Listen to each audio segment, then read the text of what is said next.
حکم دیا کہ اگر اہل مدینہ میری بیعت قبول کر لیں تو بہتر ہے، ورنہ بلا روک ٹوک مسلمانوں کو قتل کرنا اور ان کا مال و اسباب لوٹ لینا، ان پر کسی قسم کی رعایت نہ برتنا۔ مصرف کو یزید نے جب یہ کہا تو اس کی شکاوت و خباثت دگنی ہو گئی۔ یزیدی فوجی مدینہ منورہ پر پوری طاقت سے حملہ ہو گئے۔ اہل مدینہ یزید کی ہتھیار بند فوجوں کے حملے کی تاب نہ لا سکے۔ اس نے مدینہ منورہ پر غلبہ پایا تو اپنی فوج میں اعلان کر دیا کہ اہل مدینہ میں جسے پاؤ قتل کر دو، جو سامان پاؤ لوٹ لو، میں نے مدینہ کے مسلمان عورتوں کو تم پر حلال کر دیا ہے۔ ناظرین، بس اس حکم کا سننا تھا کہ یزیدی فوج کھل کھیلے۔ تقریباً 1700 اصحابہ کرام اور تابعین کو شہید کیا گیا، 700 حفاظ قرآن شہید ہوئے، 97 سرداران قریش اور تقریباً 10,000 عام مرد و خواتین اور بچے قتل کیے گئے۔ یزیدیوں نے عام مسلمانوں کے ساتھ جو ناروا سلوک کیا وہ محتاج بیان ہی نہیں۔ مقدس صحابہ کرام کے گھروں میں زبردستی داخل ہو کر وہ لوٹ مار مچائی اور بد تہذیبی کا وہ ننگا ناچ کیا کہ ایک بغیرت انسان اس کے خیال سے بھی کانپ اٹھتا ہے۔ یزید کے بے شرم اور بے غیرت فوجیوں نے مدینہ منورہ کی مقدس خواتین کی بالجبر عصمت دری کی اور ان کی عصمت و عفت کو تار تار کر کے رکھ دیا۔ ناظرین، روایات کے مطابق قریباً 700 سے 1000 خواتین جن میں صحابیات اور تابعیات شامل تھیں ان کی عصمت دری کی گئی، جس کا نتیجہ یہ ہوا کہ 1000 عورتوں کے بدن سے ناجائز اولادیں پیدا ہو گئیں۔ وہ مقدس مسجد نبوی جس کے فرش خاکی کو قدم رسول ہی نہیں بلکہ سید المرسلین کی روشن پیشانی چومنے کا بھی شرف حاصل ہے، جو نبی آخر الزمان کے باعظمت صحابہ کرام کی مقدس عبادت گاہ ہے، اس میں ایک نماز کا ثواب 70 نمازوں کے برابر ہے، جس کا ایک ٹکڑا جنت کی کیاریوں میں سے ایک کیاری ہے۔ آج یزیدی کتے اسی مسجد مقدس کے ستونے سے اپنے گھوڑے باندھے ہوئے ہیں۔ کئی روز تک مسجد نبوی کتوں اور گھوڑوں کے لیے کھلی رہی۔ حضرت سعید ابن مسیب رضی اللہ تعالی عنہما فرماتے ہیں کہ جس وقت یزیدی مسجد نبوی کی عزت و حرمت پامال کر رہے تھے، اس وقت میں موجود تھا جو دیوانہ وار مسجد نبوی کی دیواروں سے لپٹ لپٹ کر آنسو بہا کرتا تھا۔ شامی مجھے دیکھتے اور ہنستے ہوئے یہ کہتے کہ یہ دیوانہ یہاں نہ جانے کیا کرتا رہتا ہے۔ پھر جب نماز کا وقت آتا اور روزہ مقدسہ سے آذان کی آواز آتی،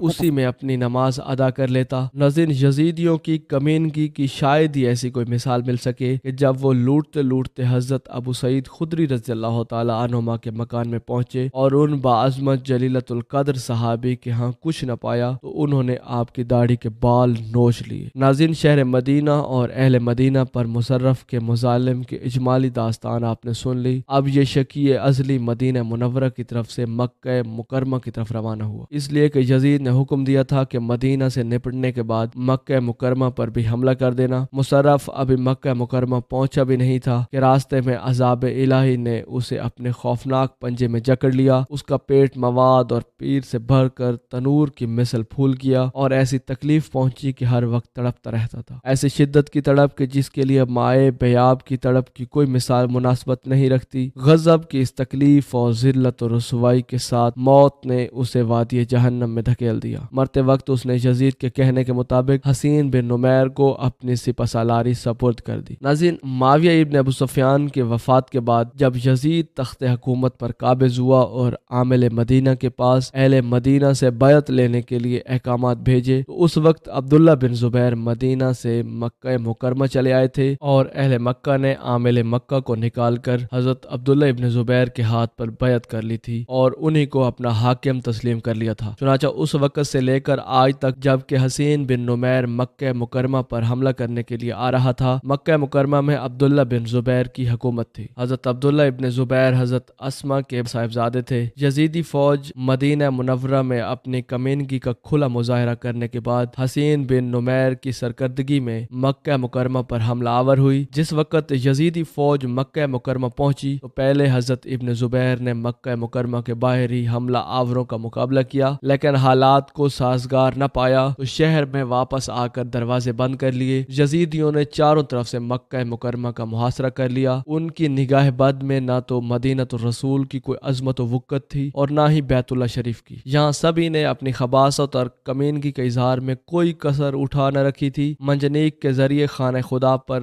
مسلسل اتنی کثرت سے سنگباری کی کہ صحن کعبہ میں ہر طرف پتھر ہی پتھر نظر آتے تھے۔ مسجد حرام کے کئی ستون شہید کر دیے، غلاف کعبہ کو جلا دیا، بیت اللہ شریف کے دروازے کا پردہ نکال کر آگ میں ڈال دیا، یہاں تک کہ وہ مینڈا جو جنت سے حضرت اسماعیل علیہ نبینا علیہ السلام کے فدیہ میں آیا تھا، اس کے دونوں سینگ خانہ خدا کی چھت میں لگے ہوئے تھے۔ یزیدیوں نے ان کو بھی نہ چھوڑا اور جلا کر خاک کر ڈالا۔ غرض کے خانہ کعبہ بغیر لباس کے رہ گیا۔ اچانک ایک دن غیرت حق کے جلال کے آثار آسمان سے ظاہر ہوئے، انتہائی تیز اور پریشان کن ہوا چلنے لگی، آسمان سے آگ برسنے لگی۔ جس منجنیق کے ذریعے خانہ خدا پر سنگباری کی جا رہی تھی تو وہ منجنیق اور اس کے چلانے والے سب کے سب جل کر خاک کے سیاہ ہو گئے۔ ابھی یزیدی اس کار الہی کو دیکھ کر سہمے ہوئے تھے کہ اسی دن ان کو یزید علیہ اللعن کی موت کی اطلاع ملتی ہے۔ حسین بن نمیر اور اس کے کمینے ساتھی ابھی خانہ خدا اور مکہ مکرمہ کی عزت و آبرو سے جی بھر کر کھیل بھی نہیں سکے تھے کہ یزید نے مر کے ان میں انتشار پیدا کر دیا۔ یزید کے فوجی یہ خبر سن کر وہاں سے بھاگ کھڑے ہوئے۔ ناظرین، 10 محرم الحرام سن 60 ہجری کو میدان کربلا میں حضرت امام حسن ابن علی علیہ السلام کے صاحبزادے حضرت عبداللہ ابن حسن کی شہادت نے حضرت قاسم کے خون کو کھولا دیا تھا۔ آپ جوش میں آ کر آگے بڑھے۔ آپ کی عمر اس وقت 13 سال تھی۔ حضرت قاسم شیر خدا حیدر کرار حضرت علی ابن ابی طالب علیہ السلام کے پوتے، حضرت امام حسن علیہ السلام کے بیٹے اور ہاشمی خاندان کے فرزند تھے۔ آپ کے بازو میں قوت حیدری اور زبان میں لسان حسن تھی۔ حضرت قاسم ابن حسن یزیدی لشکر کے سامنے پہنچ کر عمر سعد سے مخاطب ہو کر فرمانے لگے، اے عمر، تو خوب جانتا ہے کہ ہم اہل بیت ہیں، مسلمان ہمارا احترام کرتے ہیں، تو وہ کیسا مسلمان ہے کہ ہمارے قتل کا ارادہ کر چکا ہے؟ شان اسلام تو یہ ہے کہ تو ہمارا بال بی کا نہ ہونے دے۔ آخر ہمارا قصور کیا ہے؟ ہم یزید کی بیعت نہیں کرتے، اسے اس قابل نہیں سمجھتے کہ وہ مسلمانوں کا خلیفہ ہو، تو خود بھی سوچ کیا اس میں خامیاں نہیں ہیں؟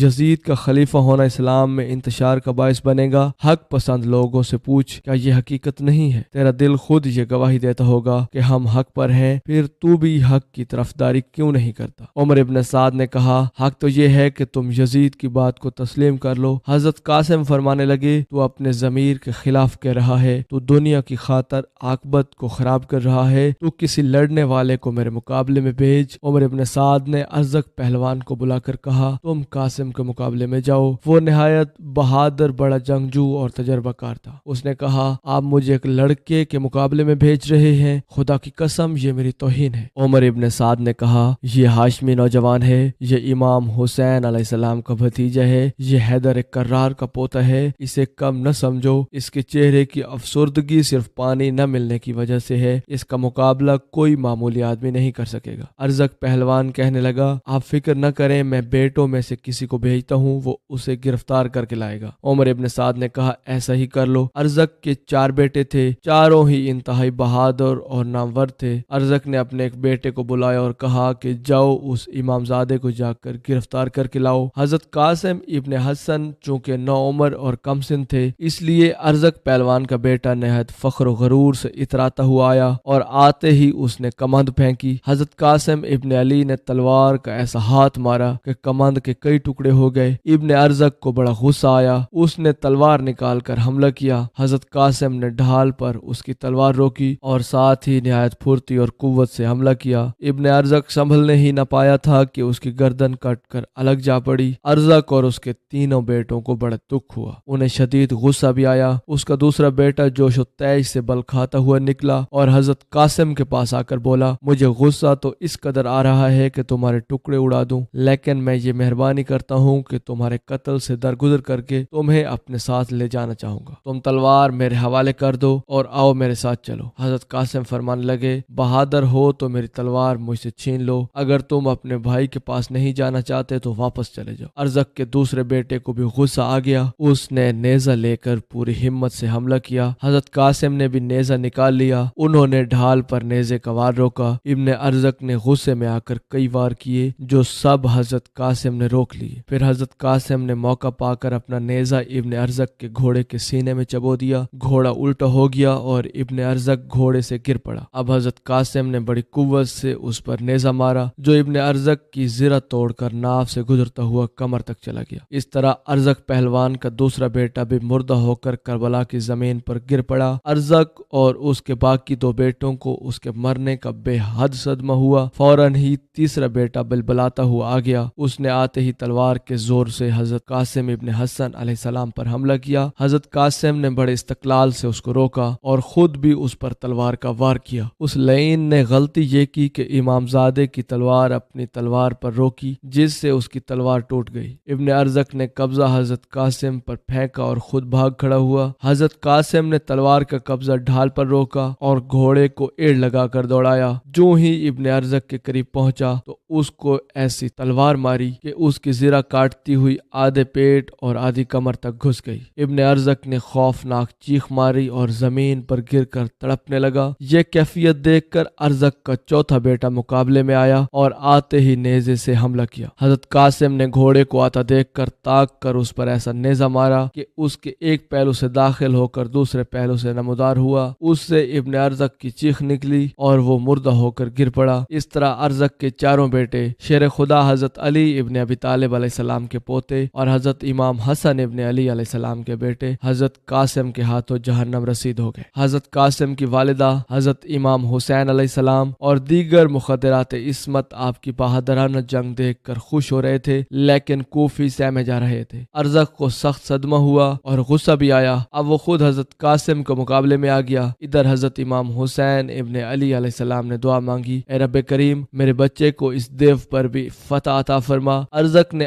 آتے ہی نیزے سے حضرت قاسم کے گھوڑے کو مجروح کر دیا۔ حضرت قاسم نے فرمایا، تو بڑا پہلوان اور تجربہ کار جنگجو ہے، لیکن آج تیری عقل کو کیا ہو گیا ہے کہ تیرے گھوڑے کی خوکیر ڈھیلی ہے، تو اسے کس لے، کیونکہ اگر تو اسے نہیں کسے گا تو گھوڑے سے گر پڑے گا اور یہی بات تیری شکست کا بہانہ ہو جائے گی۔ ارزق گھبرا کر خوکیر درست کرنے کے لیے جھکا۔ حضرت قاسم ابن حسن نے موقع پا کر ایسا تلا ہوا ہاتھ مارا کہ ارزق کا سر اڑ گیا۔ اس کے مارے جانے پر کوفیوں کو بڑا ہی رنج ہوا، سارے لشکر میں غل پڑ گیا۔ ارزق پہلوان کو قاسم نے مار ڈالا۔ ارزق کے قتل ہو جانے کے بعد کسی کوفی کو بھی حضرت قاسم کے مقابلے میں نکلنے کی جرت نہ ہوئی، حالانکہ آپ نے کئی مرتبہ لڑنے والوں کو طلب کیا، کیونکہ دھوپ سخت پڑ رہی تھی، گرم ہوا کے جھونکے تیزی سے چل رہے تھے، اس لیے حضرت قاسم کو سخت پیاس لگی۔ آپ گھوڑا دوڑا کر حضرت امام حسین ابن علی علیہ السلام کے پاس آئے اور کہنے لگے، ہے پیاس اے چچا جان۔ حضرت امام حسین علیہ السلام چہیتے بھتیجے کی مرجھائی ہوئی شکل دیکھ کر بے چین ہو گئے۔ آپ نے فرمایا، اے نور نظر، صبر و ضبط کرو، خدا تمہیں آب کوثر سے سیراب کرے گا۔ حضرت قاسم پھر لوٹ کر میدان کارزار میں پہنچے اور حل من مبارز کا نعرہ لگایا، مگر اس کم سن شیر کے مقابلے میں کوئی بھی میدان جنگ میں نہیں نکلا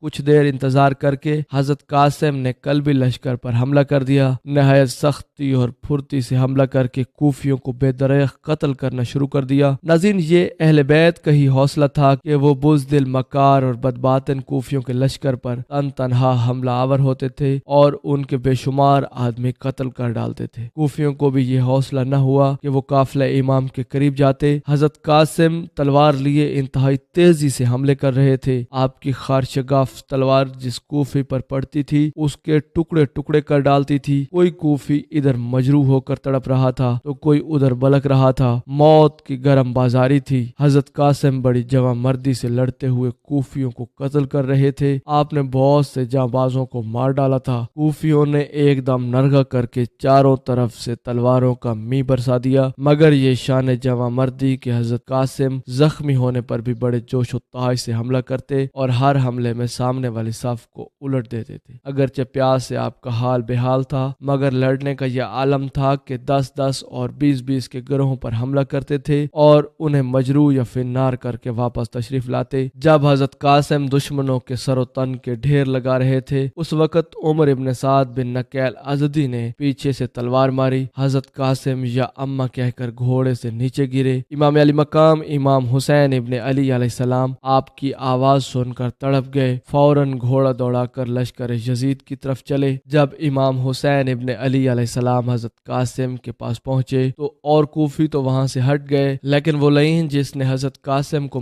مجروح کیا تھا وہ سامنے کھڑا تھا اور پکار کر کہہ رہا تھا، عمر ابن سعد دیکھ میں نے قاسم کو مارا ہے۔ یہ سنتے ہی امام علی مقام کے دل میں جوش کا شعلہ اٹھا۔ آپ نے عمر بن سعد کے پاس جا کر اس پر انتہائی سختی سے حملہ کیا۔ اس نے آہنی جوشن پہنے ہوئے تھے، وہ اسے ڈھال سے بھی مضبوط سمجھتا تھا۔ اس نے بجائے ڈھال کے امام علی مقام کا وار روکنے کے لیے اپنی کونی سامنے کر دی۔ بے وقوف یہ نہ سمجھا تھا کہ یہ ضرب حیدری ہے، ایک دفعہ تو پہاڑ کو بھی ریزہ ریزہ کر دے گی۔ چنانچہ تلوار جوشن کو کاٹ کر اس کی کونی کی ہڈی اڑا گئی اور جوشن کے ساتھ عمر ابن سعد کا ہاتھ کٹ کر الگ جا پڑا۔ عمر چیخ مار کر زمین پر گر پڑا۔ وہ بھی ایک قافلے کا سپہ سالار تھا۔ اس کی چیخ کی آواز سن کر اس کے دستے کے سپاہی اس کی مدد کے لیے دوڑے، لیکن گھوڑے ایسے سر پٹ دوڑے کہ عمر کے پاس پہنچ کر بھی نہ رکے اور اس کی لاش کو رونتے ہوئے پامال کرتے ہوئے آگے نکل گئے۔ اس طرح عمر کی ہڈی پسلیوں کا چورا ہو گیا۔ عمر کے اس طرح ریزہ ریزہ ہو جانے کا اس کے دستے کے سپاہیوں کو بڑا افسوس ہوا۔ وہ غمگین اور دلگیر ہو کر واپس لوٹ گئے۔ قدرت نے حضرت قاسم ابن حسن کے قاتل سے اسی وقت خوفناک انتقام لے لیا۔ حضرت امام حسین ابن علی علیہ السلام حضرت قاسم کے پاس پہنچے۔ کم سن بھتیجے کو موت سے ہمکنار دیکھ کر آپ کے سینے میں غم کا ایک اور تیر لگا۔ آپ کا دل بھر آیا۔ آپ نے درد بھرے لہجے میں کہا، وہ قوم کس قدر بری اور سنگ دل ہے جس نے تمہیں شہید کیا۔ اس وقت حضرت قاسم ابن حسن نے آنکھیں کھولی۔ پیاس کی شدت سے آپ کے ہونٹ خشک تھے، زبان خشک تھی، گلا خشک تھا، آپ سے بولا نہیں جاتا تھا۔ آپ نے ہلکی آواز میں رک رک کر کہا، چچا جان پانی۔ افسوس کہ حضرت امام حسین ابن علی علیہ السلام کو جس بھتیجے سے ایسی محبت تھی کہ وہ ان کے لیے دنیا بھر کی نعمتیں مہیا کرنے کے لیے تیار تھے، آج وہ پانی کے چند قطروں کا سوال کر رہا تھا اور امام علی مقام ان کے لیے پانی نہیں لا سکتے تھے۔ امام حسین علیہ السلام کو سخت اذیت ہوئی، یہاں تک کہ آپ کی آنکھوں میں آنسو چھلکا۔ آپ نے فرمایا، اے لخت جگر، آج آپ کے چچا اس قدر مجبور اور بے بس ہیں کہ تمہارے لیے پانی کے چند قطرے بھی مہیا نہیں کر سکتے۔ اے قاسم، وہ وقت قریب ہے جب تم اپنے دادا کے ہاتھ سے حوض کوثر پر پانی پیو گے۔ حضرت قاسم نے کچھ کہنا چاہا لیکن خشکی اس قدر بڑھ گئی کہ زبان نے ساتھ نہ دیا اور وہ شہید ہو گئے۔ حضرت امام حسین علیہ السلام نے ان کی لاش اٹھائی اور خیمہ کی طرف چلے آئے۔ حضرت قاسم کی والدہ اہل بیت کی تمام عورتوں کے ساتھ خیموں کے دروازے پر کھڑی مقتل گاہ کی طرف دیکھ رہی تھی۔ حضرت شہربانوں نے جب امام حسین علیہ السلام کو حضرت قاسم کی لاش اٹھا کر لاتے ہوئے دیکھا تو سخت بے چین اور مضطرب ہو گئی۔ انہیں اندیشہ ہوا کہ کم سن بیٹے کی لاش دیکھ کر کہ کہیں ان کی والدہ کا دل فرط و رنج و قلق سے پھٹ نہ جائے، اس لیے انہوں نے کہا، ہمیں یہاں کھڑے ہوئے دیر ہو گئی ہے، او اب خیموں کے اندر چلے۔ حضرت قاسم کی والدہ نے امام علی مقام کو اپنے نور نظر کی لاش اٹھا کر لاتے ہوئے دیکھ لیا تھا۔ محبت مادری سے ان کا سینہ شک ہوا جاتا تھا، چہرے کا رنگ اڑا جاتا تھا، آنکھیں غم و درد میں ڈوب گئی تھی۔ انہوں نے کہا، تم چاہتی ہو کہ میں اپنے بیٹے کی لاش نہ دیکھوں، اس لیے کہ کہیں میں دیوانی نہ ہو جاؤں یا شدت غم سے مر نہ جاؤں۔ موت میرے مقدر میں نہیں ہے، میں اپنے دونوں لال راہ حق میں قربان کر چکی ہوں، ان کی لاشیں دیکھ چکی ہوں، مگر میں زندہ ہوں، مجھے اپنے خوبرو بیٹے کی لاش دیکھنے دو۔ امام علی مقام سے کہو کہ میرے بچے کی لاش یہیں لے آئے۔ یہ کہتے ہی آپ زار و قطار رونے لگی۔ حضرت قاسم کی شہادت کا تمام مخدرات عصمت کو سخت رنج ہوا اور سب ہی رونے لگے۔ اہل بیت کے دلوں پر بچوں کی موتوں سے چوٹیں لگ رہی تھی، غم سے سینے چھلنی ہو رہے تھے، بھوکے اور پیاسے تھے، ہر بچے کی موت کلیجوں کے ٹکڑے اڑا دیتی۔ جب حضرت قاسم کی والدہ نے اپنے بیٹے کی لاش دیکھی تو مدینہ کی طرف رخ کر کے فرمایا، اے قاسم، آج تو نے مجھے حضرت فاطمہ زہرا کے سامنے سرخرو کر دیا۔ اے قاسم، تو نے آج مجھے اپنے بابا کے سامنے سرخرو کر دیا، خدا تیری قربانی قبول کرے۔ ناظرین، حقیقت تو یہ ہے کہ دشت کربلا میں اہل بیت کے صبر و ضبط کا امتحان لیا گیا۔ دنیا کی تاریخ میں ایسی مثالیں شاید و نادر ہی ہیں بلکہ نایاب ہیں۔ حضرت سیدہ زینب بنت علی سلام اللہ علیہا نے امام علی مقام سے حضرت قاسم کی والدہ کی خواہش بیان کی۔ آپ نے فرمایا کہ وہ غم زدہ بیٹے کی لاش کو نہیں دیکھ سکے گی۔ حضرت سیدہ زینب نے کہا کہ میرا خیال ہے کہ بچے کی لاش کو دیکھ کر ان کے دل کو کوئی تسکین ہو جائے گی۔ امام علی مقام امام حسین ابن علی علیہ السلام حضرت قاسم کی لاش کو ان کی والدہ کے پاس لے آئے اور وہ لاش کو دیکھ کر سخت پریشان ہوئے، آنکھوں سے آنسوؤں کا دریا نکلا۔ حضرت سیدہ زینب نے کہا، بے صبری کا اظہار نہ کرو۔ حضرت قاسم کی والدہ نے کہا، خدا مجھے صبر کی توفیق دے، میرے بچے، تو نے باپ کی وصیت کو خوب پورا کر دیا، تو چچا جان پر فدا ہو گیا، میں زندگی بھر تمہیں یاد کر کے روؤں گی، میں تم دونوں بھائیوں کو دیکھ کر جیتی تھی، اب تم دونوں شہید ہو کر خدا کے پاس پہنچ پہنچ گئے ہو، خدا سے التجا کرو نہ کہ وہ مجھے بھی اٹھا لے اور صبر دے۔ حضرت شہربانو کہنے لگی خدا تمہیں جزائے خیر دے، تم نے بڑے صبر کا مظاہرہ کیا۔ امام حسین ابن علی علیہ السلام نے حضرت قاسم ابن حسن کی لاش بھی مقتل گاہ میں دوسرے شہدائے کربلا کی لاشوں کے ساتھ چاری